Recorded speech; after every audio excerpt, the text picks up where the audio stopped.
Good afternoon, everyone, and welcome to the Somerset North Planning Committee. Before we go into the main agenda, I'll just do the usual housekeeping thing. So I'm Councillor Cathy Pearce, Chair of the committee, and to my right is Councillor Matt Martin, who is Vice Chair. First of all, fire drill. We're not expecting a drill today, so if the alarm goes off, it's the real thing. If we head out of the doors into the main reception and out into King Square. Toilets, there are toilets in reception should you need them, and there's water on the table over to your right, so please help yourself if you'd like any. This meeting is a hybrid meeting, and that means that committee members are present in Bridgewater House, and the meeting is also available via Teams. And please note that the meeting is being recorded. Can I remind all of those in the room to turn your mobile phones off, please, or to silent? And can those joining us online please turn off your cameras and microphones so that the meeting isn't disturbed. I'll now introduce those taking part in the committee today. To my left are the officers from our legal and democratic teams, and to my right are the planning officers who will present the applications. On the wings of the table are the councillors who will debate and decide the applications. The format will be as per the published agenda, and a copy of the officer reports can be found on the council website. Each application will be taken in turn. Officers will outline each application, followed by public speaking time, and only members of the public who have registered to speak can make representation. Councillors around the table will then debate and decide each application. During the debate, there will be a proposer and a seconder for a resolution. Members will vote on the proposal. Only members who have been present throughout the application will be able to vote. And voting options are for and against, abstain or defer. Votes will be counted and the result announced. And with that, we'll go into the main part of the agenda. And so item 1, apologies for absence. I think we do have a couple of apologies, don't we, Debbie? Yes, we've got Councillor Joel Slocum and Councillor Ellen Bradford, who is being substituted today by Councillor Lance Studridge. Thank you. Next go to agenda item 2, which is minutes from the previous meeting on pages 13 to 18. Are they agreed as a correct record? Have all shown, yeah, proposing and seconded. All in favour, please show. Yeah, that's unanimous. Thank you. And then we will go to declarations of interest. Nick, would you just like to take us through the declarations of interest to explain for members of the public?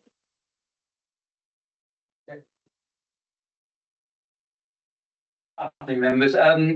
Yes, and in short, if you have a financial interest that we call a pecuniary interest that would affect your decision making at this committee, because it would relate to one item or items on the agenda, you should disclose that interest before the item is discussed. And if you have such an interest, you need to leave the room and not participate in the debate or in the vote. Thank you. Thank you. So can we have declarations of interest, which aren't always financial, I have to say? So, Councillor Filmer. I've got a couple of, I think other registered interests. One is I'm a member of the Drainage Board, so where the Drainage Board being consulted, I've not been involved in those discussions. And also I'm Ward Councillor for the Stone Allerton application, that's the 15/24/10. Was present at their parish council meeting, but took no part in the discussions on the application. Councillor Grimes.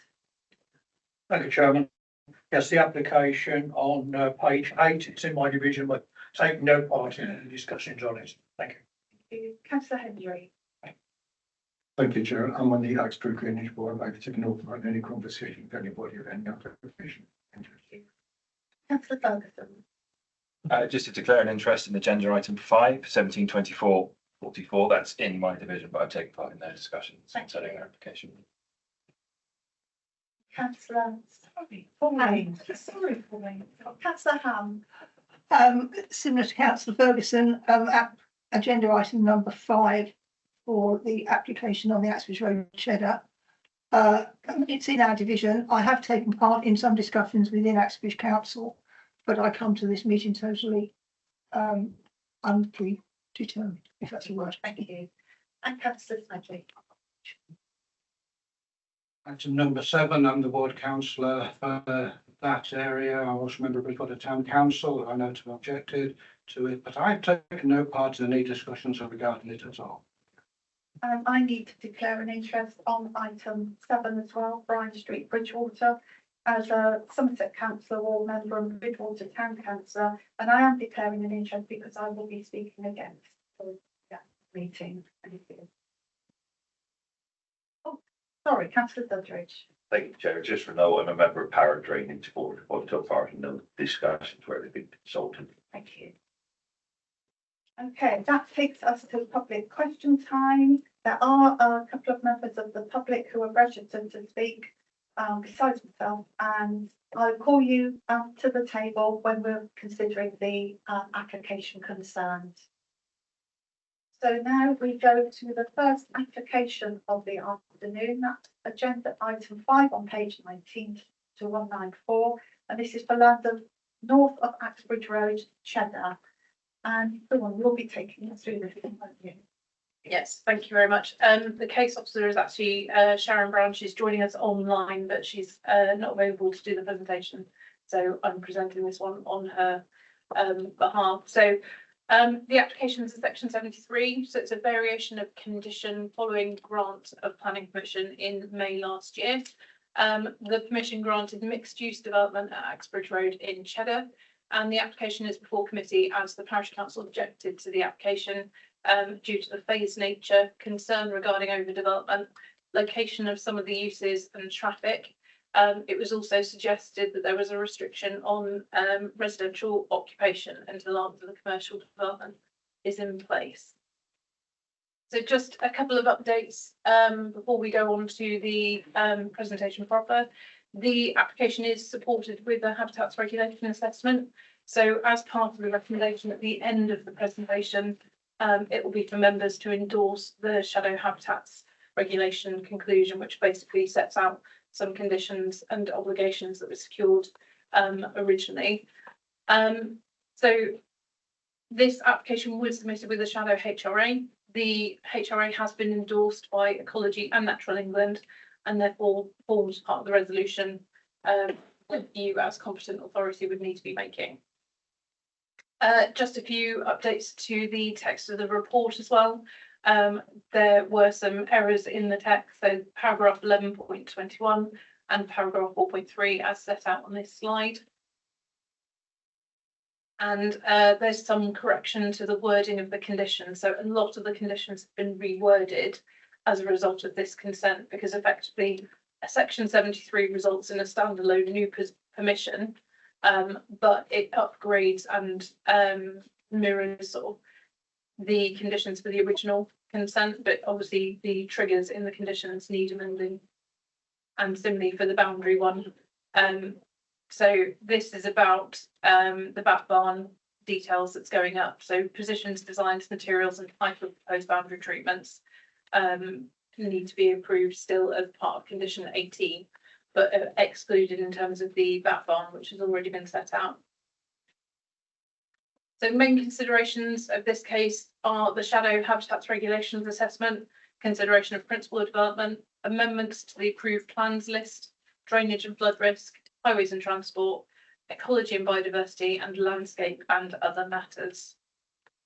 So this shows the application site outlined in red. The site has been granted planning permission in May last year for outline planning permission for the demolition of the existing buildings on site and erection of a mixed use scheme comprising 100 residential units, and up to 60 bed care sort of retirement facility, up to 12 bed spaces of extra care facility, and 250 square metres nursery, and 750 square metres business use, and up to 5 live work units.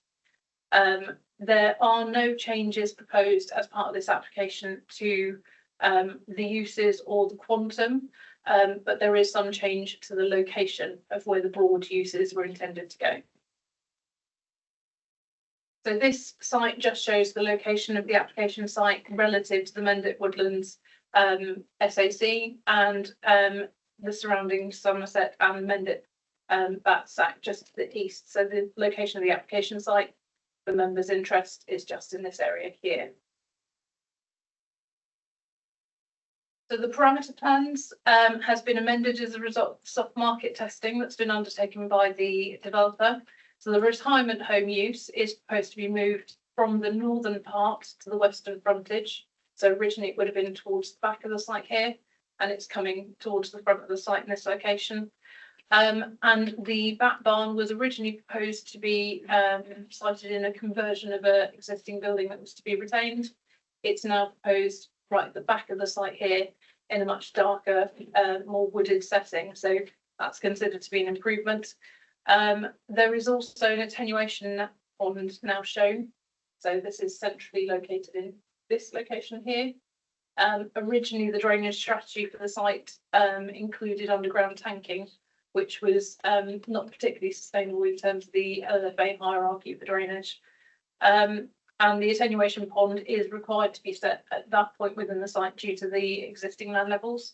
So that's at the lowest position of the site, so it wouldn't require any sort of mechanical pumping.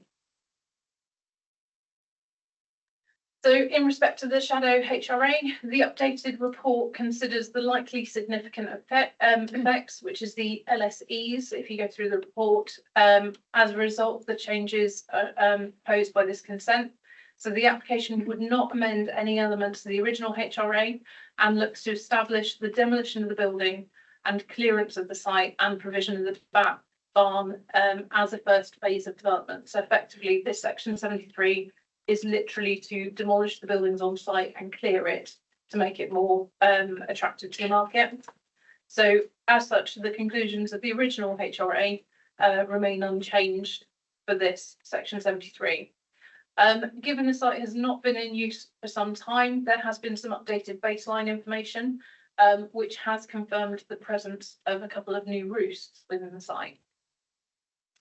So whilst the development of the proposal would have a significant impact on the roosts identified, the proposal would provide a back barn to the rear of the site within the woodland area, which is considered to provide betterment relative to the original application and would provide appropriate mitigation and provision for the impacts identified. There's also a number of conditions recommended previously to ensure no adverse impact, and these have been updated, effectively dividing the demolition and site clearance and back barn from the main development of the site. And the supporting information has been submitted with the application that has effectively discharged these elements for the first phase. So subject to the additional information, a deed of variation will be required to the original 106, and the conditions are amended as set out at the back end of the report. But in conclusion, it's not considered to give rise to any adverse impact. So in terms of just a couple of site photos, so this shows views of the buildings currently on site, and as members can see, the site does slope quite significantly from south to north. These are buildings that are proposed to be demolished and the site cleared in preparation for the development phase and to enhance its appeal to the market. So and again, this is a view from within the site looking towards the original site access off of Axbridge Road.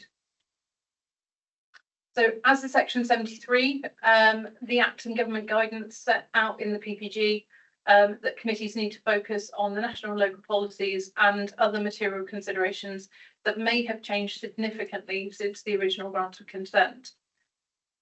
So in respect of principle, the outline planning permission was granted in May last year, establishing the consent for the proposed mix of uses, and the principle is therefore established. There's no change in terms of the type or amount of uses or even the building heights. And the development area also remains as approved. So it's just reshuffling of some of the uses following soft market testing. So in terms of changes to the approved parameters plan, and as mentioned earlier, these are set out as main changes on pages 21 and 22 of the full committee report. Other variations to the conditions are being proposed to enable the development and site clearance works and the construction of the back barn ahead of the main construction of the site. The Parish Council have objected on overdevelopment, although as there is no material change as a result of this application, that's not considered to be a sustainable objection on this case. So the relocation of the care facility has been justified on the basis of soft market testing undertaken by Homes England. And whilst the parish council raised concern in terms of noise, there is a condition on the outline application which will ensure future amenity is safeguarded. The alternative location suggested by the parish is right at the back of the site, where it's quite steeply sloped and in close proximity to the woodland, which has got a high level of bats, is not considered to be appropriate in terms of ecology or the land levels for the site. Relocation of the business and nursery facilities are considered to be acceptable, and an additional condition is being proposed to ensure the location of the live-work units provide appropriate information to ensure surrounding residential amenity is safeguarded. That's because there's potential for the live-work units to go in the commercial area or the residential area, but if they're in the residential area, the additional condition is looking to safeguard amenity. The bat barn is also considered by ecology to be an enhancement relative to the consented scheme, and the phased approach was always intended for the site, which was another reason for objection from the parish. So that again isn't materially different from the original consent. So the application is therefore considered to comply with CO3 and EE3 of the neighbourhood plan. As part of the application, indicative site section, so it is indicative because it's all in outline, indicative site sections have been provided just to demonstrate that relocation of the uses as proposed would still fall within the height limitations as set out in the original application. So from the attached, officers are satisfied that the relocation of the uses can occur without any impact on the limitations previously agreed. Where the site slopes more steeply, it was also suggested by the applicant that this was easier to accommodate within individual residential settings rather than big block buildings for particular uses. So apologies, these next few slides have got quite a lot of writing on, but the original drainage solution for the site was attenuation tanks underground. So this has been replaced with the scheme through the formation of a pond. Technical information has been submitted confirming how surface and foul water is proposed to be dealt with through demolition and the clearance, and also confirms that surface water runoff as a result of the first phase of development will actually be less than existing. So the result objections of flooding aren't weighted in this case. Conditions 11 and 12 also control surface water and flooding drainage and have been accepted by the statutory consultees for this phase. There's no change to highway limits or traffic generation to the scheme. The original impacts were assessed and controlled by condition. Objections based on traffic generation or impact on the surrounding network remain unchanged from the previous application, and the highway officer has confirmed no objection. A demolition phase construction management plan has been submitted and agreed as part of the application, and conditions are proposed to be amended to separate out this phase of development from the pre-commencement trigger. In terms of ecology and biodiversity, the construction of the bespoke bat barn, and particularly the location and even the attenuation pond, was considered to be a betterment in terms of biodiversity and encouraging ecology. The woodland area to the rear of the site is not affected by the changes. There is a future management plan for woodland, and impact on wildlife is addressed by condition 21, which is a landscape ecological management plan, and condition 22, which is a environment management plan for biodiversity. Other issues are proposed to be addressed through a design code and reserve matters, again controlled by condition. Impact on bats and grounds of potential loss of or fragmentation of the commuting corridors has been considered by the Shadow HRA and mitigated by conditions and the construction of the bat barn in the revised location. Condition 19 sets out a lighting strategy for biodiversity, and there is a boundary protection plan.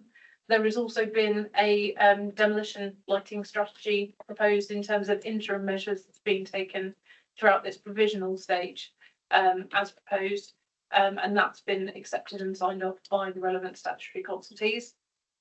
So ecology are therefore satisfied subject to the imposition of the conditions and the amendment to the 106. In terms of landscape, there is no change to the level relative to the original scheme, and the LVIA has identified the impacts of the demolition stage. But given the demolition stage is the removal of the current buildings on site, we're quite satisfied that that wouldn't have any significant sort of harm in terms of landscape character on the surrounding area. And again, constitutes satisfied subject to conditions. And again, the concern about design massing of the proposed buildings again can be covered through design code and submission of approval of reserve matters.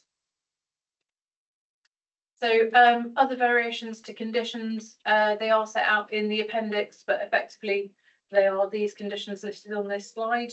And effectively it's to separate out the, many of these would have been pre-commencement or for the entirety of the development, but it's separating out the demolition site clearance as a phase. So it would allow the demolition and site clearance works and construction of the back barn to go ahead of the main development, if considered acceptable. So in conclusion, the recommendation is to grant planning permission subject to a deed of variation to secure this section 73 to the 106 and the original obligations, and subject to the conditions as reworded at the back of the committee report for members. Given it was submitted with a shadow HRA in terms of the demolition phase and the impacts caused through that, again, the recommendation to members is endorsement of the recommendations of the HRA. Thank you very much. Thank you, Dawn. We have no speakers on this item, so I will open it up straight away for debate. Do you have any questions or comments at all? Councillor Bilmer. In the event of no one else saying anything. Yeah. I mean, one thing I'm slightly gobsmacked there's absolutely no speakers on this, because those of us who were involved with the Sedgemoor planning committee will remember there was a great deal of interest in this site when it first came forward. From what I can see of the applications before us, the tweaks that have been made in terms of moving of within appear to be improvements. I'm glad to see the drainage strategy has moved to an attenuation pond rather than tanks under the ground, because forward maintenance of that is going to be so much more sensible going forward. It seemed to me this is a good use, as it was, of a former brownfield site, and it is a mixed use, which again brings in uses both of residential and commercial. And I'm glad to see again there's this what seems to me like a sensible decision to allow the live work units to go where they end up being most appropriate rather than to limit them to one area. So I can see very little wrong with this application and would be happy to support it. Thank you, and that is with the corrections to the wording of conditions as discussed. Thank you. Councillor Hendry. Thank you, Chairman.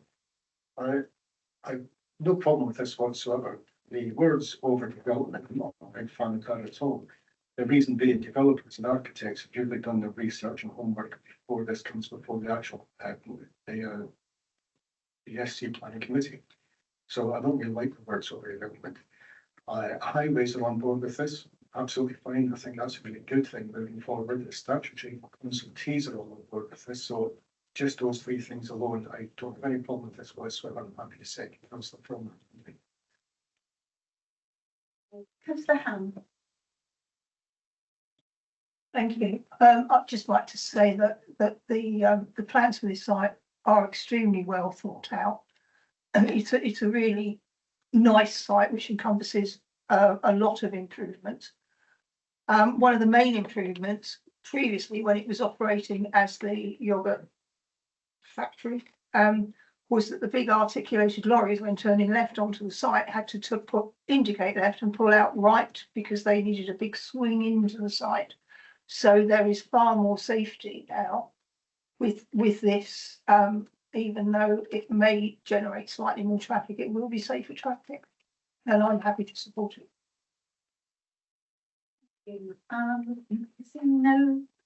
Sorry, Councillor Moll. A little bit confused. I'm quite happy with the application. Do we have to actually vote again on the HRA, or just accept it as part of the recommendations on the main The application? the recommendation is both. So if members are happy to support the recommendation, that will take with it the endorsement of the shadow HRA. If there potentially were a different recommendation, that I would probably encourage members to have a look at the HRA as a separate element. But if there is support, then the support in itself would endorse the HRA. Thank you. Okay, there appears to be support for both elements of this. So given that, all those in favour, please show of accepting the officer's recommendation to grant permission. And that is unanimous. Thank you very much. With the corrected wording of conditions and with the HRA. Thank you. Thank you. So that takes us on to the agenda item 6, which is the planning application for Chapel Farm, Blakeway, Wedmore. And this was one that originally came to us back in June, I think, that was withdrawn because there were some errors on the report at the time, but they've been corrected and Louise will be taking us through this. So that's agenda item 6 on pages 195 to 212.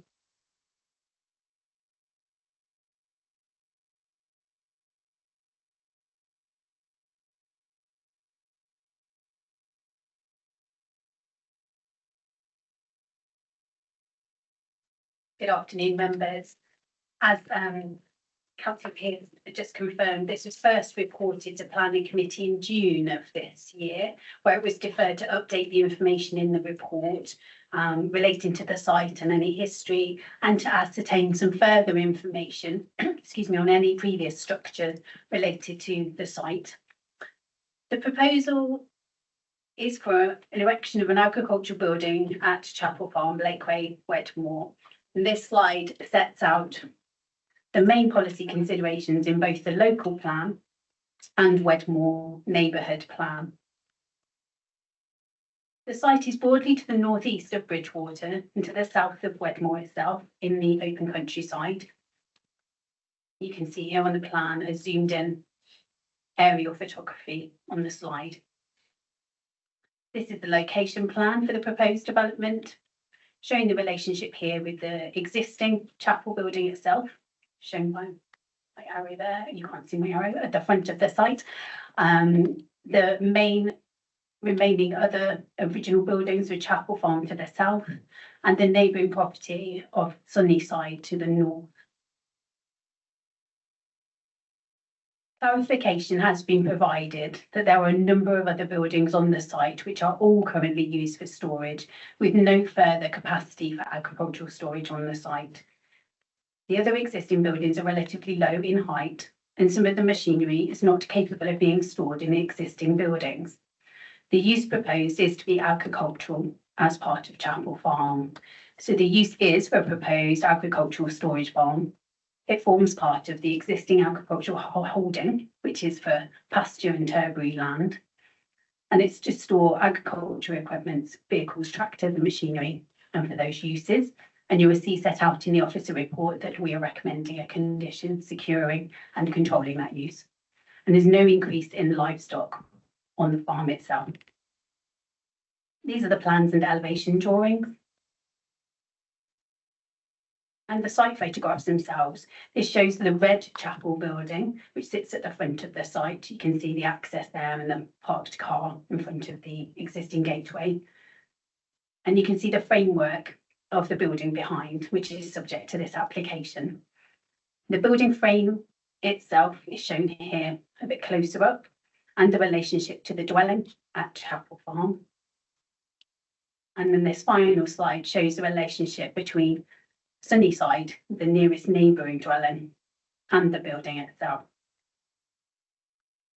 Now, the main considerations of this proposal are that this is an agricultural building for agricultural purposes on an existing farm, and it's for the storage of machinery and equipment to be secured by condition. This building would be viewed against the backdrop of the wider complex and built development on this site and the structures. The frame has been in place for approximately 4 years, but notwithstanding that, The findings are that there are no visual or residential amenity impacts to warrant refusal of this application. There are limited views of the building and it will appear as a typical agricultural building. The proposal will use existing site access arrangements, and so there are no unacceptable highway impacts. There's no significant harm in terms of flood risk, with a condition to secure the flood risk assessment recommendations. It is within a phosphate catchment area here, but we have no increase in livestock proposed and no new foul drainage connections. Therefore, we've got no objection to the scheme. Biodiversity enhancement and mitigation measures are to be conditioned. We have no objection from Somerset Ecology. Therefore, the officer's recommendation is to grant planning permission with relevant conditions. Thank you, members. Thank you, Louise. Again, we have no speakers on this item, so I'll open it up straight away for councillors' questions or comments. Councillor Martin. Thank you, Chair. It's a statement rather than anything else. Just to reiterate, with regard to the minutes from the June meeting, this is important. I'll read out what it says. I did declare a non-registrable interest in application. This application, as I've received communication as I'm the division member. However, I am attending this meeting with an open mind and will make this decision after listening to the discussion. I should have said that earlier. Sorry. Thanks very much. Thank you, that's noted. Are there any? No. Can I kick off by asking, can we see the slide again with the proximity to the neighbour, please? Because I think that's the main issue, isn't it?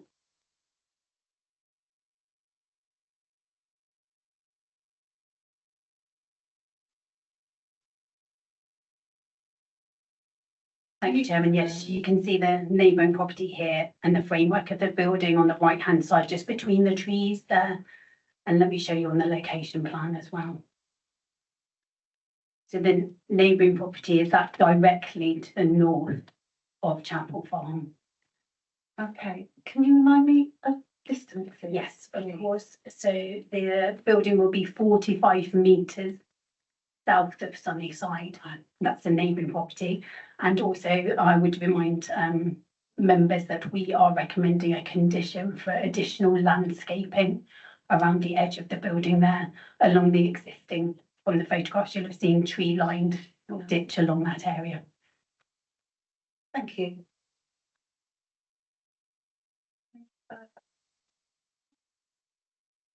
If there are no further comments, then I will recommend approval of the recommendation to grant permission with the conditions. Is there a seconder? Councillor Bolt. You've got a thank you. Can they, all those in favour, please show. I think that's. Oh, sorry. One specific. Would you like to count there being? Yeah.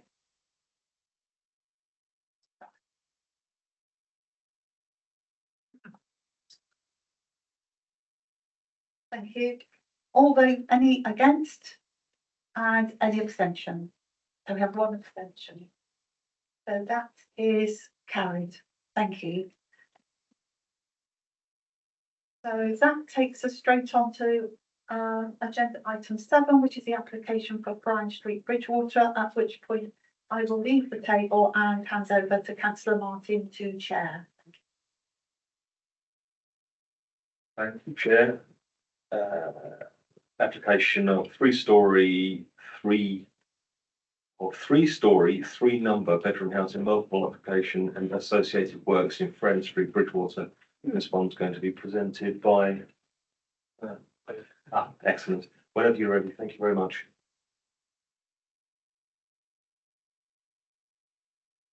Thanks, Chair.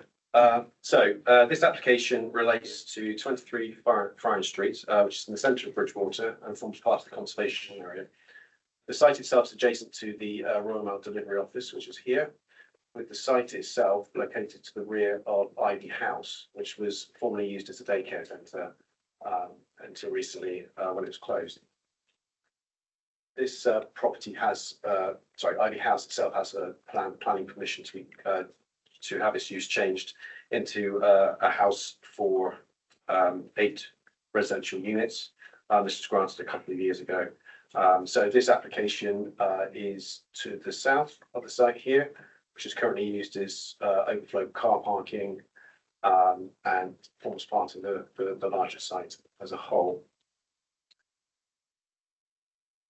So this is the proposal in front of us. So the proposal is for a part 2-story, part 3-story HMO building, which will contain 30 bedrooms.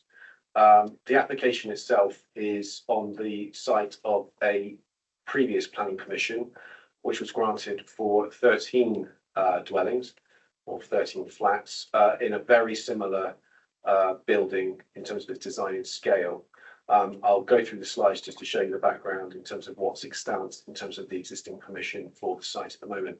But in effect, what we're looking at is a residential use to the rear of Ivy House with parking and turning within the site with a building of a similar form and massing to one that's already been granted consent. So this is the layout that's proposed. So we have a sort of a T-shaped footprint to the building with dormer windows to the front and rear of the southern wing. And we have the 2-story section located on the northern wing here, with parking spaces located in and around the existing hard standing. These will be sort of the 15 spaces that are proposed here, and here will be used for the proposal in front of you today. The remaining space will be used for the accommodation that would be potentially provided within Ivy House within that conversion that's already been granted. As part of the site itself, the building will be split into 3 blocks, and each block will have access to a private amenity space, which will be shared between the residents. So this is the proposed layout of the interior of the building. So as I said, there is a layout inside which would separate the accommodation into 3 blocks. Each would have open plan living, kitchen and dining space at ground floor level. This is indicated by the orange colour. They'd also have shared laundry spaces and also access to the internal stairwell, which will give access to the accommodation at the 1st and 2nd floor levels. So we're just going through the slides here. Each of the bedrooms is in excess of the space standards for a HMO. Most of the bedrooms themselves will be served by ensuite bathrooms. Where they're not served by ensuite bathrooms, there will be shared bathroom facilities on each of the floors as well to provide the facilities needed for independent living. In terms of the comparison to the accommodation, the previous planning permission for the 13 flats, which still remains valid, did have 21 bedrooms as a result of that proposal. This one would increase that by 9. So we are looking at an increase in terms of the number of bedrooms that are being proposed within the building. But it should be borne in mind that these are single occupancy rooms, whereas the previous flats would have had multiple bedrooms with multiple occupants potentially, where they are occupied by couples or families. And this is the 3rd floor. So as you can see, the first 2 floors are within both wings. The 3rd floor of accommodation is located within the roof space of the southern wing, which are supported by the pitch roof dormer windows to the north and south elevations. And this is the roof plan, just showing you the layout of that as well. So in terms of the design, this is the north elevation, as you see from the car parking area and access into the site. So this is the southern wing where the roof space would be used for the 2nd floor accommodation. So you've got stone sills above the windows, so stone heads above the windows, and sort of sliding sash designs. So this is the east elevation. So this is the elevation which will overlook one of the garden spaces to that east boundary. This will be the southern aspect looking over the brook to the south of the site.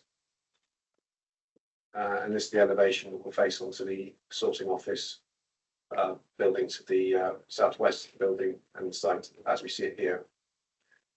So in terms of the building design, this was considered acceptable on the basis that it would follow a similar form of massing to the original scheme that does have permission for the site already. This is the existing section of the building, so this building itself will go in here. So due to the change in land levels and the sort of digging into the site, the building itself will be subservient in height to the existing ivy house at the front of the site, which will reduce its prominence within the conservation area, and subject to a condition requiring the submission of appropriate material design details. It's not considered that this will have a significant impact on the visual appearance and character of the surrounding conservation area or the wider area of the town centre.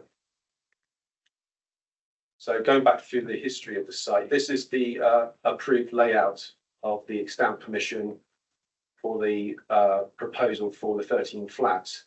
As you can see, the layout and form of the building in terms of its footprint and the garden spaces and parking is almost identical to one we're looking at the moment. So the main difference in terms of the proposal that we have in front of us compared to what's already been approved is the number of bedrooms and the format of the accommodation within. In terms of the massing and design of the building, again, very similar to what we're looking at today. So we have the T-shaped building with the dormer windows to the north and south elevations. And as I said, the accommodation within the west, the sort of the northern wing is reduced to a 2-story height. Again, these are the plans of the layouts of those flats. Very similar in terms of form and massing in terms of the building. Internally, the layout's slightly different because we don't have the communal living spaces. So each of the flats would have been given to having their own individual open plan living dining areas. But again, in terms of the building itself, the size of it is fairly similar as its appearance. So this is a viewpoint from Friar Street itself. So we've got the gated access, which would not change as part of this proposal. Vehicle access would come into here, and you have the new building in behind Ivy House, which is located to the fore of the site here. So closer up view looking back through to the existing hard standing areas and parking. So this is the parking area where you would see the parking for the Ivy House conversion. On the right hand side here, you'd have the bike shed, and then beyond that, you'd have the parking area for the proposal for the HMO. This is a view taken from the west boundary wall, looking back towards the rear of Ivy House. This is the elevation and face onto the development to the south. This is a view looking back again towards the south elevation of Ivy House from broadly the southern aspect of the site. So much of this hard standing would be removed and the footprint of the building would lay on top. And then there'd be the creation of garden areas to the two sides of the building. This is a view looking back towards the south, or towards the brook. And again, looking back towards the west boundary along here. This is a view taken from the southwest corner of the site. So you've got the entrance on the left-hand side here, where you've got the proposed parking for the Ivy House development and the parking areas that were used before. And a closer-up view of that entranceway looking onto Friar Street from within the site. This is the view taken from the Friar Street side and the sorting office on the right-hand side of the site. The existing site is separated by quite a high brick wall there, which will be retained. It's not considered that based on the boundary treatments that there will be a significant impact on the amenity of the perpetual and solid development from the operations of the sorting office. The sorting office itself has an extensive car parking area to the rear. And it's not considered that given the nature of the boundary treatments as well as the construction of the buildings themselves, there will be any impacts from noise or disturbance to the residents of the development.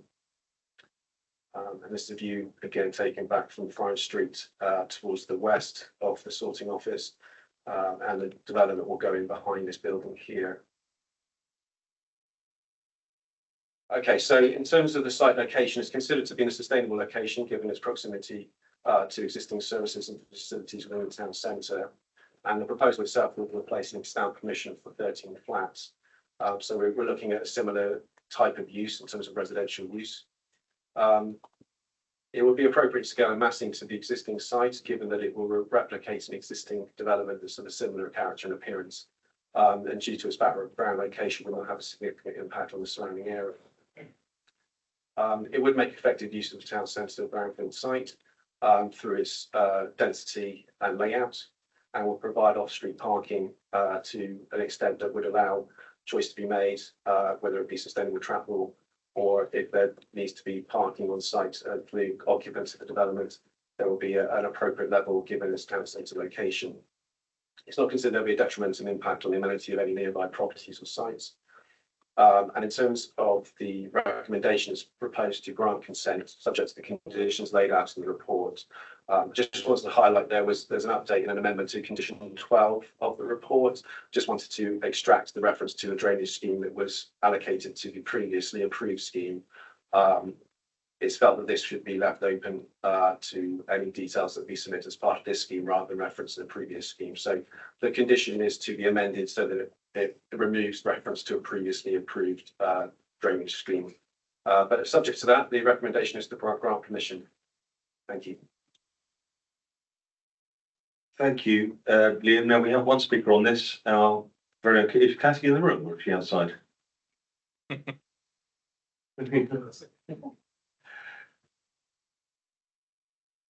Thank you, Kathy. You'll have 3 minutes to speak from when you start speaking. Please speak into the microphone. Thank you. Thank you. I'm ready to go. Thank you. So, members, I'm speaking today due to strong concerns I have over many aspects of this application.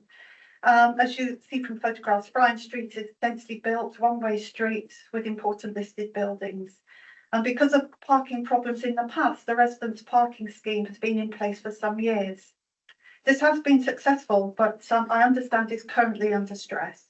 Residents living in the street state that the increase in numbers of HMOs already in the area is already causing a problem in terms of parking. And this additional 30-bed HMO will, I believe, will exacerbate problems on a street already under pressure. I'm concerned that the travel plan within the paperwork for the application only has a 3-month monitoring period by Somerset Council. Thereafter, I understand it will only be monitored by the absentee landlord in Bristol. And what happens after that? I really fear this application is storing up problems for the future. The highways officer on the report before you states, in a nutshell, that the application includes half the provision to meet the parking standards for within Bridgwater. But I can't understand, if there's no specific guidance for HMOs, why do we accept less? Members, please note objections from the Environment Agency and Conservation Officers on the report. The EA comments are important and should be heeded. Drainage statements within the paperwork seems to work on assumptions rather than facts. Quote, although not proven, it is reasonable to assume 2 road gullies connecting to Durley Brook. Therefore, it can be assumed there is already a connection of surface water into Durley Brook. Assumption is not good enough in this case, and this is the Durley Brook that the EA has said will be under pressure. Members should also be aware that Avalon Nursing Home sits directly to the south of this development and immediately adjacent to Durley Brook. And as could be seen on the photographs shown, it is in close proximity to the proposed development. The former heritage officer states in his report within the paperwork that there will be significant harm due to the loss of setting within this site. I have to say the design drawings are less than inspiring and I find quite alarming. Just because you can put 30 beds within that site doesn't mean that you should. And there's been no attempt by the developer to emulate the attractive features on Ivy House, which it will sit next to. So therefore, in conclusion, I believe this application, an additional bed, 30 bed HMO on this site and in this street, will exceed the tipping point in terms of traffic generation and will cause harm within an archaeological and heritage setting and is a future flood risk. Thank you. Thank you, Kathy. Liam, would you like to address those points before we continue?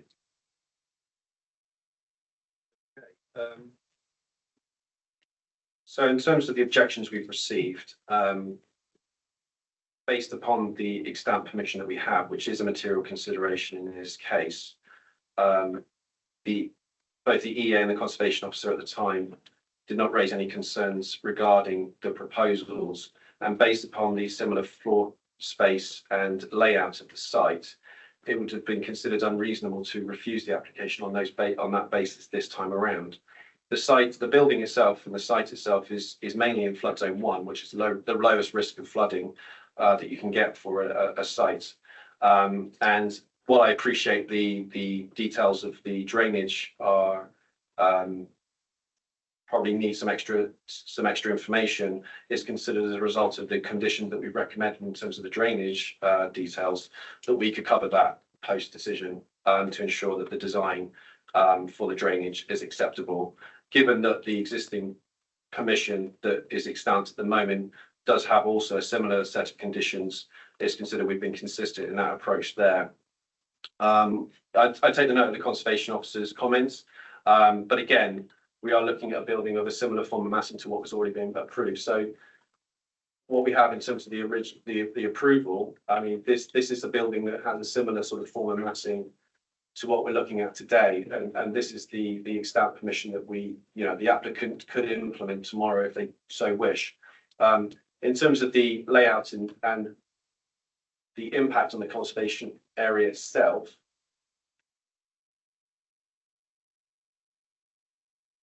the design has sought to keep the roof down from that of Ivy House, given the sort of natural sort of sloping of the site towards the southern boundary.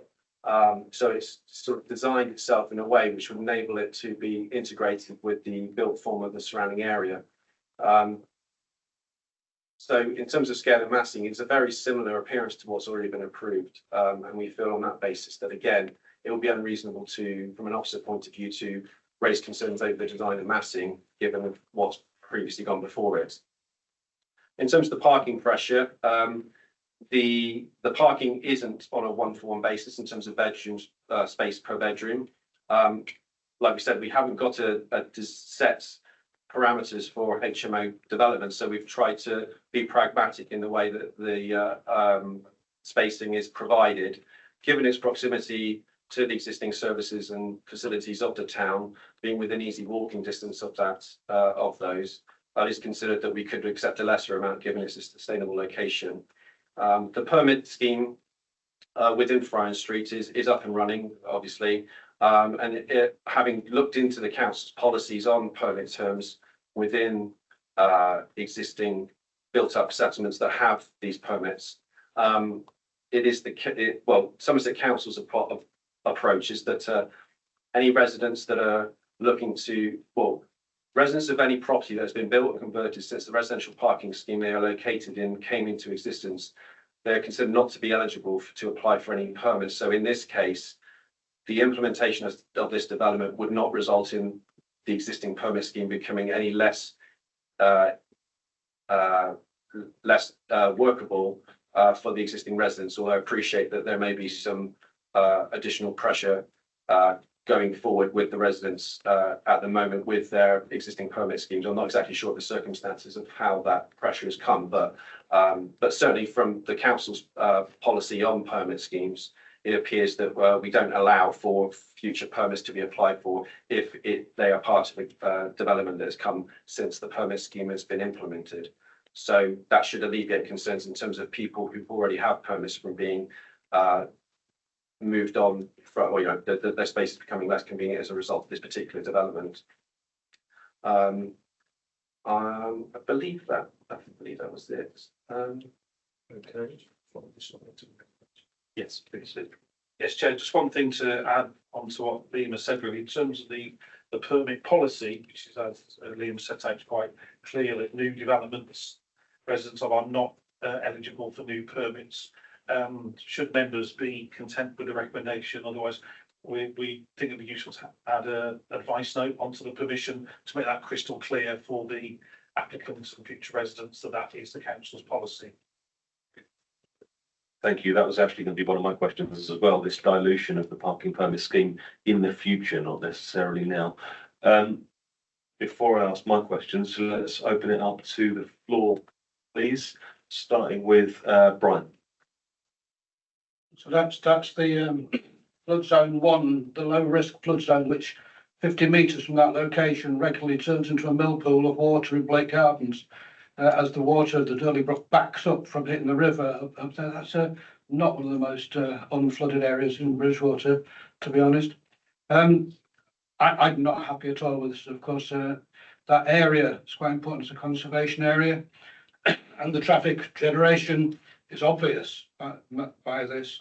I was part of the residents parking scheme campaign, which took 4 years, but eventually convinced Somerset that that street was in great need of residents parking street, which demonstrates that Somerset believes there is a traffic problem in that area. This can only add to that and make it worse.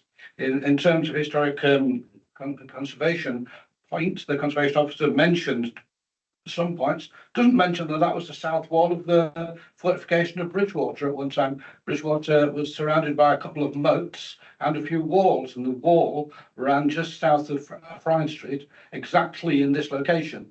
You'll all remember that Cromwell's guns were on the hill by Hamp, and they shelled that part of the town, destroying much of it. There was a wall over Durley Brook, which is exactly in that point. I'm very surprised that's considered a suitable location for building anything, bearing in mind that this building now, plus the former splash, plus the tax office, were on the northern moat of the town, and most of those buildings are sinking into what was the moat. So I suspect that's not the best area to build anything at all. On those grounds, what Councillor Pearce said earlier, I think it's something we shouldn't be supporting. I would propose that we reject this on the traffic generation D14, is it, and historic environment D26 straight away without too much worries.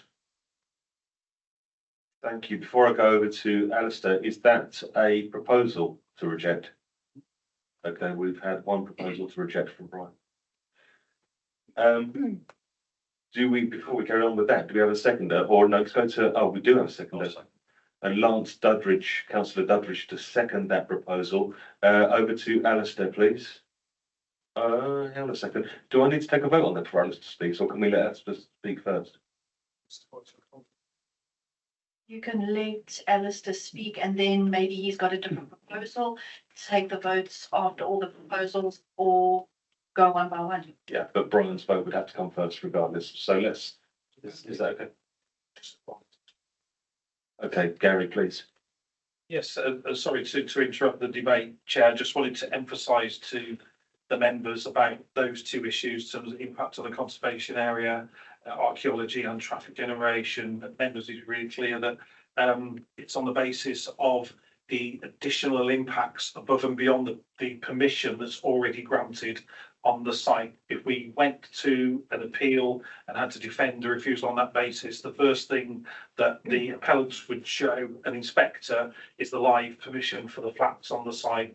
Same scale and massing of developments, same impact on archaeology and conservation, I would argue. Traffic generation, it would be the addition of a 30-bed HMO versus the 13 flats, but of obviously 2 and 1 bed in terms of bed spaces and how that would impact on the area. So I think on basis of that, I would say the conservation area one is quite a flimsy reason for refusal. I would respectfully say traffic generation, not as flimsy, but still quite weak, but it's up to members to make that decision.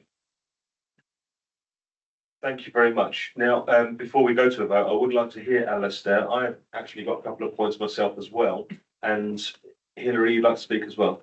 So we'll go to Alistair, then Hilary, then me, then we'll go to a vote, if that's okay with everybody. Alistair. Thank you, Chair. A few points here tonight, just start from one and work through. It's deemed flood zone 1. So regardless, totally regardless of any other comments at all regarding flood zones, it's deemed flood zone 1 on that basis. That's good enough for me. That's what's on the table. That's what I've got to work with. That's as far as flood zones go, regardless of any other comments. There's a hotel in the town. I can't think what it is. There's Ibis or something like that. It's by the traffic lights in the town. As far as I know, that hotel, the parking bays, as far as I know, could be wrong, the parking bays in the hotel are less than the number of rooms. And whether that's right or wrong, that's what I've been led to believe. So there are more rooms than there are parking bays. In an HMO like this, which is pretty well in the town centre, it is a stone's throw in the town centre, you usually find that not everybody, especially 30 rooms, not everybody actually owns a car. Now, a lot of people are arguing that, say, what's the difference? But it is actually a difference because not everybody does. So even if you did have that many vehicles, there are parking bays in there within. And other people coming and going, everybody always finds a parking space somewhere. They always do. So that argument for me just does not stand up. The extension, etc., to make the extra rooms, well, that's it. So be it. The land is available, it is there. So what else would it be used for? What other purpose could that land be used for? And it doesn't intrude actually in any other person. Really, it's within its own foot space. All in, without dragging on too much here, I don't actually have a negative to say about this. That's the honest truth. So on that basis, without dragging, as I said, without dragging all this out, I propose grant permission along with the case officer. Thank you. Thank you for that. So we do have a proposal, a second proposal from councillor Hendry to accept. And if we have a seconder for that, we can take that vote should the first vote fail. Amendment, sure. You've got to. That's what, sorry? Counter proposal. Oh, it's counter proposal, yeah. Just vote against mine. Yeah, okay, that's good. That's fine. So let's go over to councillor Bruce, please.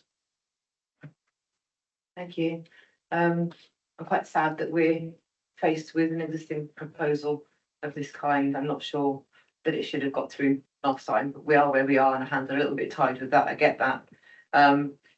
We're faced again with the situation with HMOs, and I have mentioned in the past, and I hope that in the background someone is working on HMO policy, and that's ongoing because it is a problem and we're getting more HMOs in the area and we don't have policies to back us up on that, I don't think.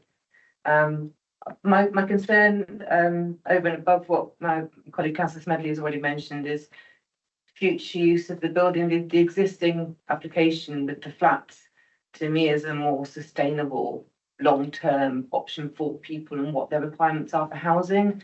This 30-room HMO is a thing for a temporary demand, and then it's going to stay like that, and it's not going to meet the future housing demand. So I wonder, is there any basis that we can actually refuse this, add this to Councillor Smedley's proposal in terms of future sustainability of the use of the building? Is there anything there? Sorry, can you just confirm the question again? What you would like to have something added to it to ensure this use in the future of perpetuity? No, I'd like to be able to see whether we can put it as a reason for rejecting the application, that it's not a sustainable use of the building for long-term use. Okay, thank you, Liam. All I would say is that the application has to be determined on its own merits. We've obviously got a proposal in front of us for a HMO building. The applicants have stated that they're looking to attract, workers such as NHS workers or HPC contractors, and we have the Gravity project just kicking off at the moment, which means there's going to be probably an increased demand for this type of accommodation in the future. I don't see there being any problem if the applicants decided that the nature of the accommodation needs to change in the future, that they come back in and say want to change it to self-contained flats. I think the building itself could be easily adapted to do that on the basis of the layout we've got in front of us today. So while we're dealing with a HMO project at the moment, that's what we have to assess it on the basis of. There's no reason to suggest that there would be any less viability to it in the future, given the major construction projects that are happening in the area. And also, like I said, the building itself could be adapted to provide, multi-room flat accommodation, studio apartments, what have you, similar to what's already been approved on the site already. So I don't think from a planning officer's perspective that we would have anything inherently problematic with the existing layout of the accommodation as it is now, because it appears to be aimed at a demand that's increasing given the amount of building works and projects that are coming in and attracting this type of clientele. So Yeah, I'm not sure. I think from our perspective that the building itself could be adapted for future needs of whoever decides to take the site on. Yes, please do. I don't have the technical knowledge to say whether what they're proposing on the plans is possible to adapt it easily in the future to change it back to flats. But that demand that you're referring to for gravity, etc., is a temporary demand. And it's not going to be a long-term thing. That was my point, but leave it there. Mr. Collins, please. Yeah, thank you, Chair. I think, HMOs are kind of here to stay. I think because of the whole kind of local, regional demand for housing, we all know about the affordability gap, in terms of both buying properties and also for rent. So HMO units are in demand, and I think will continue for some time going forward, until, basically get more houses and more affordable houses that are available for both local people and also people coming into the area for work and other reasons. So I think HMOs, whilst there is an immediate demand for the various construction projects that are either taking place or about to get underway, I personally think HMO need goes beyond that. And I think one thing that really flags to me about the adaptability of this building is that it's pretty much exactly the same footprint as the scheme for the 13 flats. And so it is almost by definition adaptable within that. If it was a big, deep plan building and therefore it'd be hard to do individual units within it, then I would kind of understand that. But because it's a fairly, the plans of the building, as you can see there, aren't particularly deep, they would equally be suitable for a flatted development if that was to come forward in the future. So I think it is adaptable for that other use. Okay, thank you very much. Before we go over to Councillor Smedley again, I just have a couple of questions of my own. The Brook location we've covered, and Councillor Smedley has also given some notes on that. The idea in the future that it could be converted from HMO to resi to standard residential, would that not put restrictions on the parking spaces, because the parking spaces for resi are explicit rather than implied for HMO? But maybe more confusing for me on that. On all of these plans, I've not seen any explanations of fire exits. I'm not entirely sure that's even within our remit, but I couldn't see any documentation on it. Yeah, sorry, Chair, just to kind of deal with the fire exit first thing, obviously a very important thing. That's part of the building regulations and also the housing licence as well. So it is something for us to specifically decide upon. That's good. In terms of the parking, there are 15 spaces that are being provided, which are 2 more than was previously provided on the approved scheme. We have a condition that was recommended by our colleagues in the highways team that state that the spaces themselves should not be allocated to any individual property, and they should be maintained to be free of obstruction. So it would be on a first come, first served basis. But likewise, the site itself would be within a location where people could make that choice. They could potentially take on one of these rooms, knowing full well that they wouldn't have a parking space, and then they can make that decision as to whether, is this for me, or can I live without a car? And just allowing them to make those sort of active travel sustainability choices, which I think the 15 spaces that we have here, which equates to sort of 0.5 space per room, would allow them to do that. If Joe wants to come in, yeah. Right now, so our policy is, so for Bridgewater, for 2-bedroom dwellings, it's 1 space. So you've got 30 there, haven't you, for 30 bedrooms at the moment. So if you had 15 2-bedroom flats, it would actually meet the policy. There isn't any visitor parking, but that could be accommodated somewhere else within the town centre, I would thought. The amount of parking available. Kathy also mentioned the travel plan. So I had this one reviewed by our travel plan officers. So, I asked them to review it. It doesn't actually meet the standard to require a travel plan. So you can say that's kind of an extra over that's been provided, and I have recommended that to be secured by condition, and I think it probably has. Measures zoning travel plan. Is that part of the amended condition? The amendment. We could certainly add that. So yeah, so that's, So we, the travel plan is not strictly necessary for this development. Thank you very much. Mr. Evans, could we pop that in as another amendment? yes, certainly. The amended condition relates to the drainage, but we could certainly add another measures only travel plan condition if members were inclined to approve the application subject to that condition. So yeah, that's not a problem. Okay, thank you very much. Now, we do have, I'd like to hear from Councillor Smedley again. Then if there's no more comments from the floor, we'll go to a vote on Councillor Smedley's proposal after that. Thank you. Just a bit concerned, HMOs are here to stay. Unlike the rest of the residents of the streets, we're often forced out by them as they change their character and pressure on the infrastructure in the area. I just wanted to, also was a bit concerned about your comment about flimsy, about the historical aspect of this. I think I did take the liberty of earlier writing to the chair of the British Water Heritage Group, Miles Kerr-Peterson, who's a lecturer at Glasgow University. I just received it now. He wrote that there are civil war defences along the inside of the Durley Brook, and this was an area of diversionary fighting during the storm in 1645.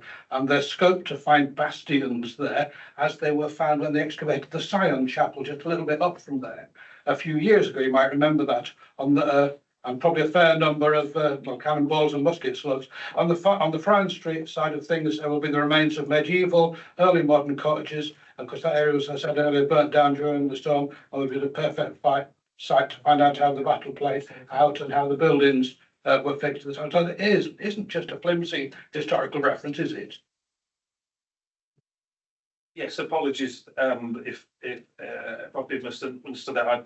I certainly accept what you're saying in terms of the historic record there, and there's an archaeological watching brief condition proposed as part of the recommendation. But what I was referring to as flimsy was, I think if this was a site where permission hadn't been granted or something before, I think we'd have much stronger grounds on that issue. The fact that we've got a permission in front of us already for a T-shaped building of exactly the same layout means that the council has already, rightly or wrongly, but taken a view on that. So, that's something that a planning inspector would take into account. I think it would be very unlikely to side with the council on that issue because of that previous decision. So that's what I meant by flimsy. Certainly not the nature of the issue. It's where we stand now because of the previous permission. Councillor Smedley, do you have anything else to add to that? No. No. Okay, thank you. That's an interesting point from me, actually, or a thought from me. When did this first come here to before us? Previous permission. Sorry. The date of the previous permission. Oh, the date of the previous permission would have been December 2021. Okay. So that's why it remains extant. Okay. Because it's overlapping with this current application. Fine. Okay. Thank you very much. And let's have a word with my colleague for a second. Talk amongst yourself.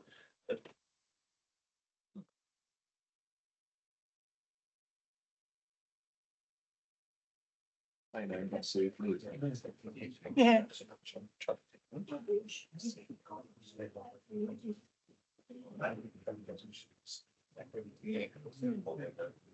a discussion we've had in 2001. Thank you. Okay. 20 months. Okay, we'll go to Councillor Smedley's vote now.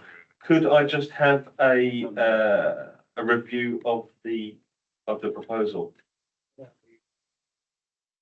We refused permission based on grounds D14 and D26. D14 and D26. Traffic generation historical environment. Okay, traffic generation. Okay.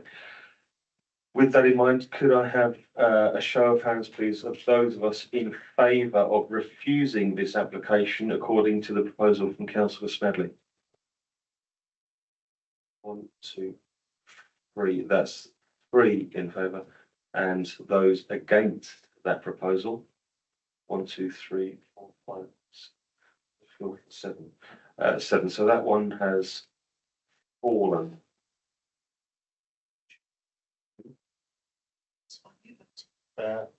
Yeah, I'm not voting on that. I'm abstaining on that. Thank you. Okay.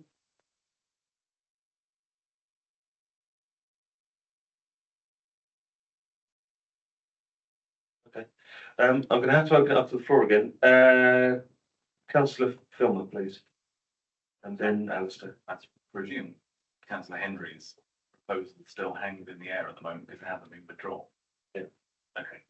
I must admit, I can understand the concerns that the members have on this one, but we do have problems in refusing it. We've already heard our highways officers have not objected in terms of highway parking and those matters, which means we are hiding to nothing if we try and turn it down on those grounds, because there is,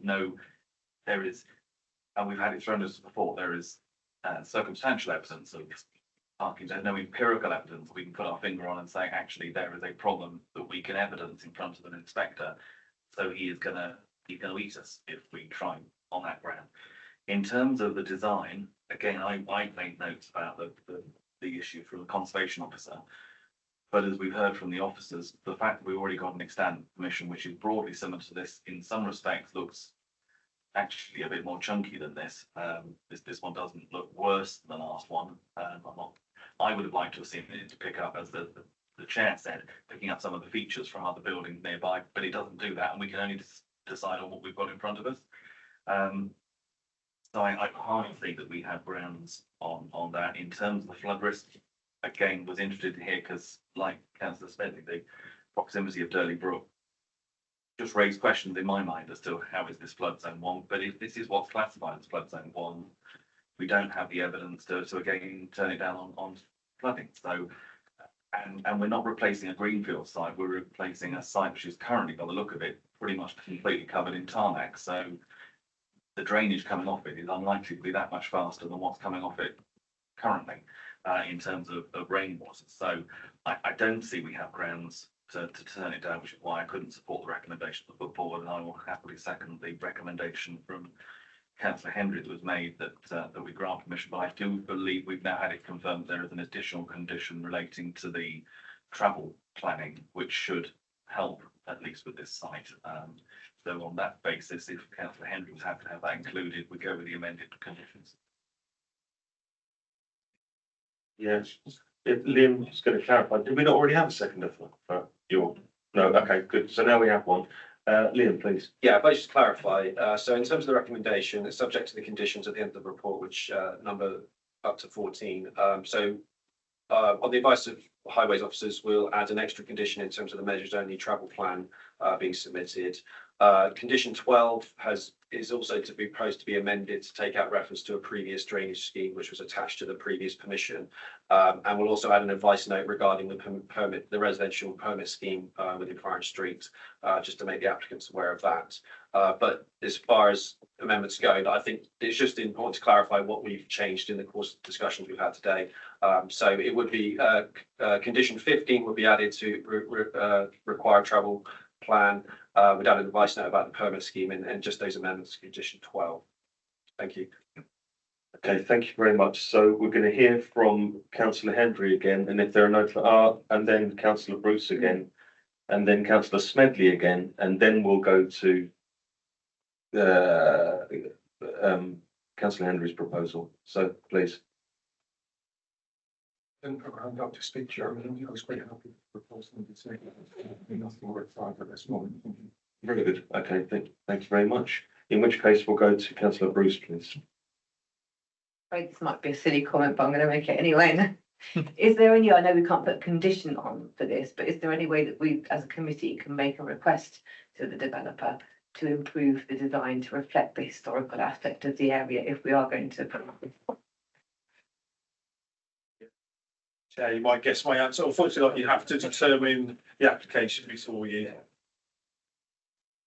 Okay, thank you. And Councillor Smedley, and then we're going to go to Councillor Henry's proposals.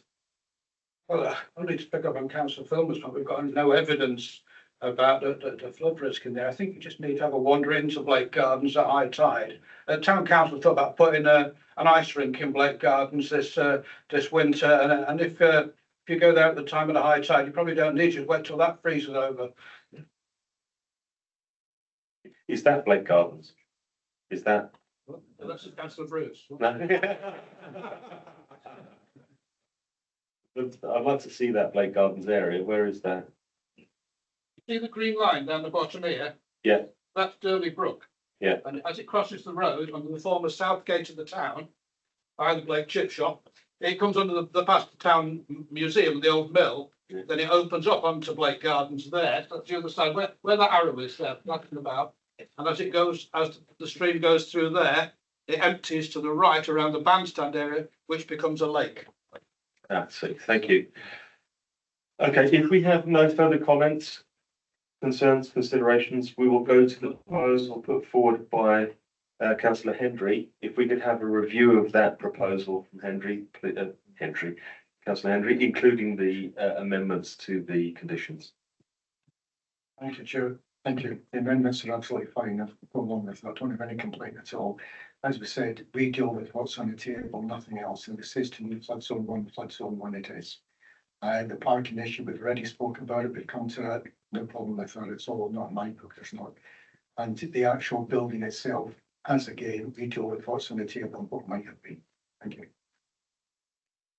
Thank you very much. And with that, we will go to the vote, please. The proposal is to accept this application. After this application, bear in mind, could I have a show of hands, please? All those in favour? That's 7 in favour. All those against, please? 2 against, 3 against, sorry, and abstentions. There is 1 me. So that is passed. Thank you very much. Could I ask somebody to go and get Kathy, please?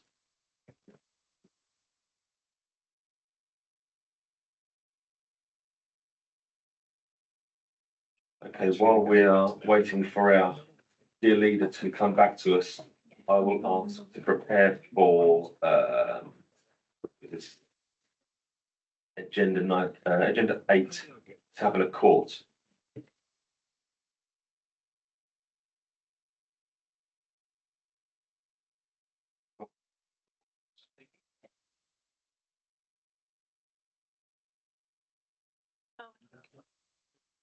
Henry. It's on the committee, so we'll give it just a couple of minutes so that we're all here.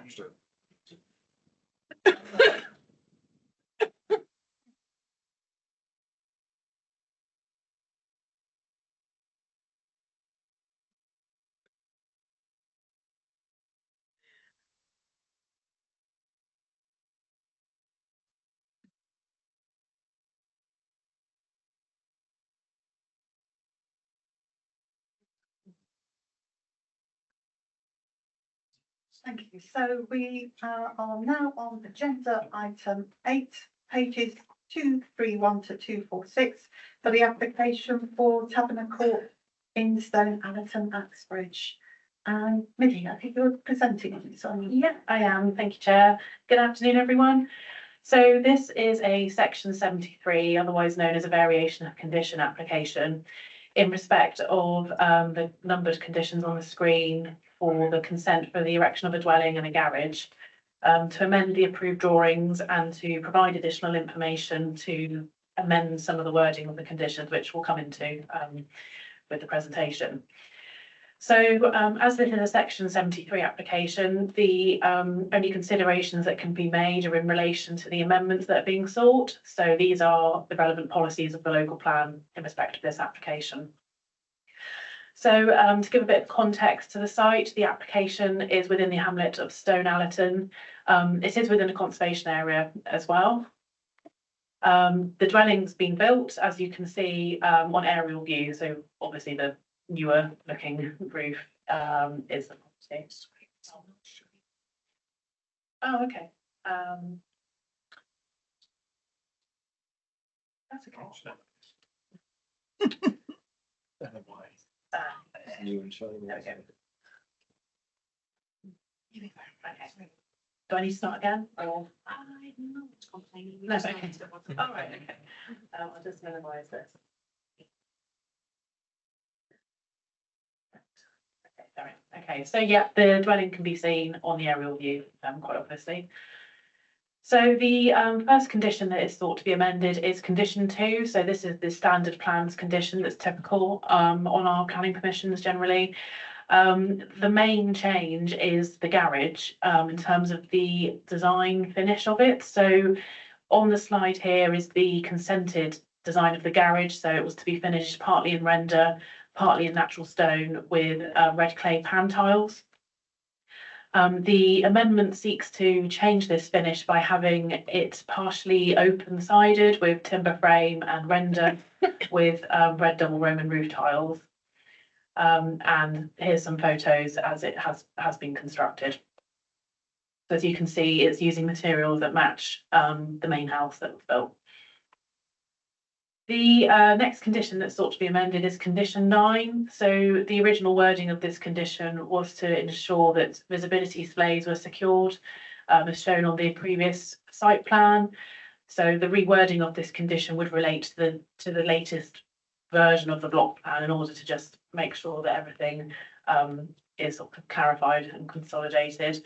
It is noticed that during the construction phase of this development, a wall had been erected perpendicular to the boundary wall, and this did impede visibility that was within the visibility display. However, it's since been confirmed that this section of the wall has been removed and that the visibility displays are there. The next condition that's sought to be varied is condition 12. So this relates to the disposal of surface water to prevent its discharge onto the highway and the requirement of these details to be submitted to us and approved by us. Obviously, this is retrospective, so they have provided a soakaway within the site. This has been reviewed by Highways and they've considered it to be acceptable. So therefore, this section 73 application would seek to vary this condition to secure the retention of those details that have been submitted and ensure compliance. The next condition that's sought to be varied, number 14. So this is to do with the surfacing of the driveway. The original condition required the driveway and parking area to the front of the dwelling to be of a properly consolidated surface. Sculpings have been used to surface the driveway. This has been reviewed by Highways and there's been a bit of negotiation, and as a compromise, the part of the access that's between the highway and the front boundary wall is to be tarmacked with sculpings on the remainder of the parking area. This has been reviewed by Highways and they are accepting of this variation to the details of the driveway area. We then come on to the last one, condition 16. So the original condition sought for biodiversity enhancement features to be installed prior to first occupation. Details have been provided to demonstrate that these have been installed, and it's therefore proposed to amend this condition to compliance. So just to ensure the retention of these features. So it's simply just removing that trigger point, but obviously that trigger point has since passed. So as previously stated, as this is a section 73 application, the only considerations that can be made relate to the amendments sought. Considering visual amenity and historic environment, the site is in the conservation area. The amendments to the garage are considered to remain sympathetic, as the siting size and scale of the garage is not significantly different to the originally approved design. The change in materials is still considered to be acceptable, as the finish is in keeping with the main dwelling and the character of the street scene. In respect of potential impact on residential amenity, the proposed amendments are not considered to result in a detrimental impact on the amenities of neighbouring residents, as the revised design does not deviate significantly from that has already been proposed. Considering impacts on highways, the revised details have been submitted to the Highways Authority and they are accepting of the amended surfacing and drainage details. And then in terms of ecology, SES, so the county ecologist, has reviewed the submitted details and has raised no objection. The officer's recommendation therefore is to approve the variation of the conditions in line with the respective consultees. Thank you. Thank you. We have two speakers on this item, and the first one is Mr. Roberts, who is joining us online.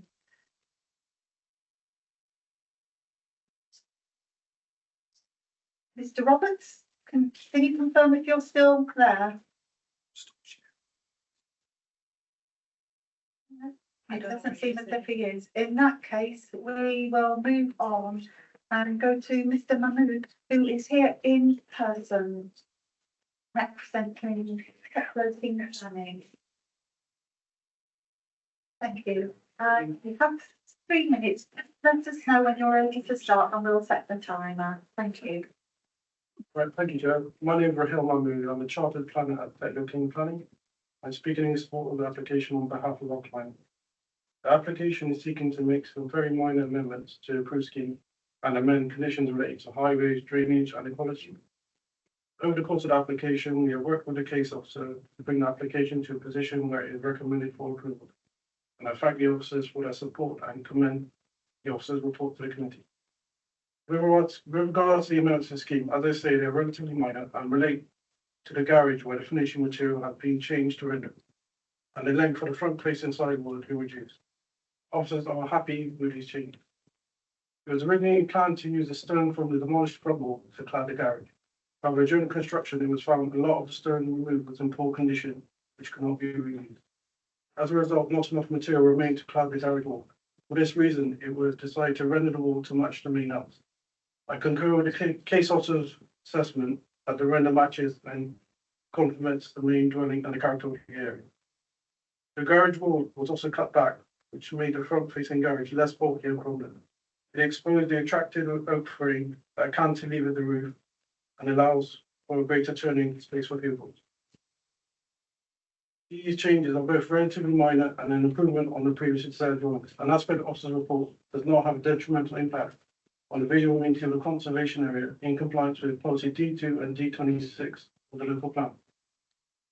We appreciate third party and parish council concerns regarding the drainage and surface water runoff from the driveway. We have submitted technical notes from an engineer which explains how the installed drainage works. Furthermore, at the request of the highways officer, we have amended the driveway surfacing so that the area between the front wall and the highway is tarmac. The highways officer is now satisfied and there is no objection to the proposal. With regards to the discharge of the ecology condition, this requires evidence to be submitted that ecological enhancements have been, which have been duly submitted, which officers have confirmed acceptance. For the reasons set out above, and within the case officer's positive report, the application accords entirely with the development plan. It is therefore respectfully requested that members approve the application as per the officer's report. Thank you. Thank you. Before we go to members debate, I've just another check in case Mr. Roberts is there, or you haven't got a statement of what he would have said, Debbie? No, I did ask him for one, and I've also emailed him during this meeting to say, is he coming? And I sent the link again, so I don't know what happened. Sorry. In that case, I think he's had his chance. We will move on. Right. Members, any comments, questions, debates? Councillor Filmer. Yeah, I mean, this site, when the birth application came in, I understand was pretty controversial at the time, right on the edge of the conservation area. And I think what was granted at that point sort of satisfied people. When obviously what was then built didn't actually meet what was applied for, I think it obviously upset the local community. I think the planning officers and highways have gone a long way in trying to address some of those issues. I'm certainly happy to hear about the issues relating to the stone chippings. That, I mean, it's a normal condition highways normally put on, that there should be a barrier of something solid, not just having stone on the edge of the road. Also, pleased to hear that we're sorting out something in terms of the drainage. So that again sounds like the officers are trying to do that. I'm sure this, and hopefully the agent will take on board. One of the other concerns that has been raised about the open frontage of this building is Chapel Allerton and Stone Allerton, in no disrespect, are in the middle of nowhere. There's not a lot of street lighting. It's a very dark skies area, and having an open fronted building has caused some concern with people with light. So hopefully that can be addressed, and I'm sure there are other issues referred to in the report relating to enforcement and still, which has nothing to do with us here today. So I'm glad that obviously this has been addressed because the officers have done a lot of work to try and deal with the issues that came from the building of the property, not quite as people expected them on the first day. Thank you. Thank you. Any further comments or recommendations? Councillor Hendry. I'm to go with the recommendations from Commission. Thank you. Thank you. Do we have a seconder? Councillor Bolt. And so we have the recommendation to approve the application as per the officer's recommendation. All those in favour, please show. I think that might be unanimous. Yes, it is. Okay, thank you. So that concludes all the applications. We just go to item 9 on the agenda, which is appeal reports. And Gary, I think you're taking us through those. There are 2 of them. I am indeed, Chair. Just find the relevant page. There's 2 decisions listed on the papers. Page 247, the final page of the FD agenda today. So the first one, it was a appeal dismissed relating to a lawful development certificate that was sought for an existing use without occupancy restriction. Now, it doesn't sound like a very important decision. However, I think it's really, really important. This was one of Millie's cases, I believe.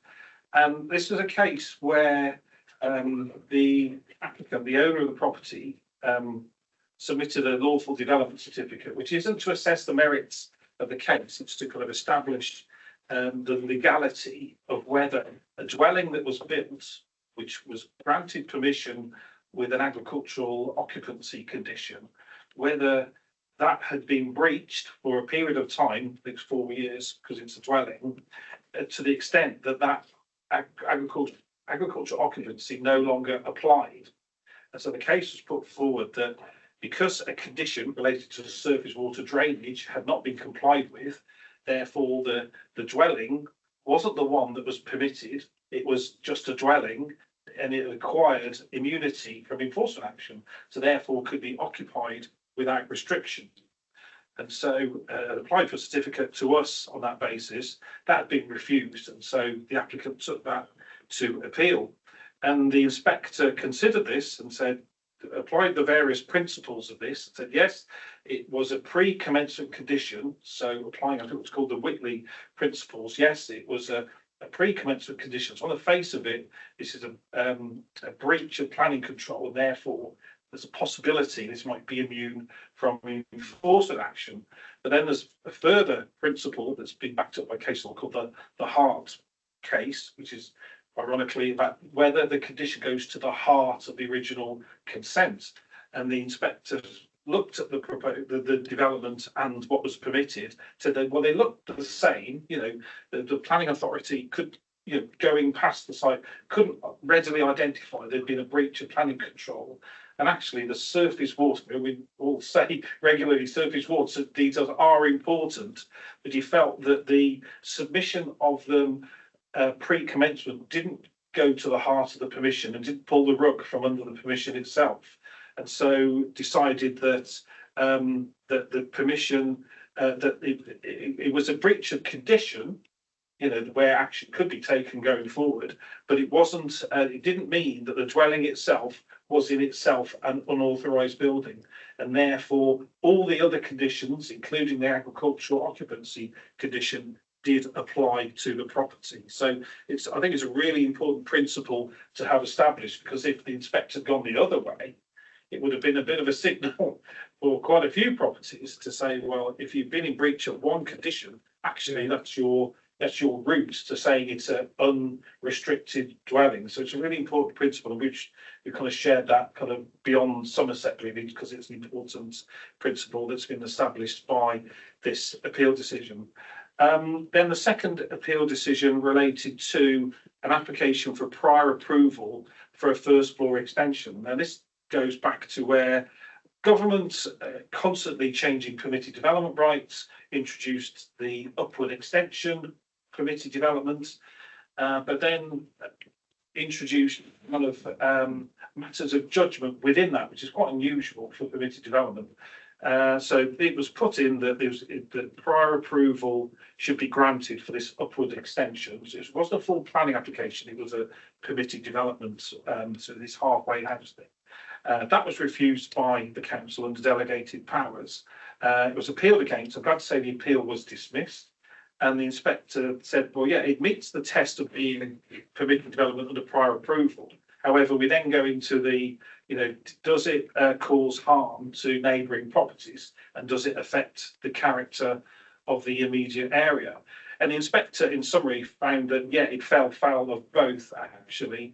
The increased height of the building, because this was an area of bungalows on the edge of Cheddar, felt that, having one property increased in height in isolation would increase the feeling of being overlooked by the occupants of two bungalows opposite. So felt that it would be would have an unacceptable impact on their privacy. And then looking at the character of the development, commented that the increase in height and mass of the proposal would create what the inspector described as a stark and tall frontage on this prominent corner plot. Referred to the character of that immediate area being single-storey dwellings, and therefore this would be really out of kilter with the rest of that, and so found that the appeal should also be dismissed on that ground. So overall, two important decisions and a validation of the decisions that officers are making under delegated powers. Thank you for that, Gary. Anyone wish to make any comments? The bungalow one, interesting, isn't it? Because I've seen several developments which look like overdevelopment, but if the first one is stopped, then it can stop a whole series of events. Okay, thank you very much. So that concludes the meeting today.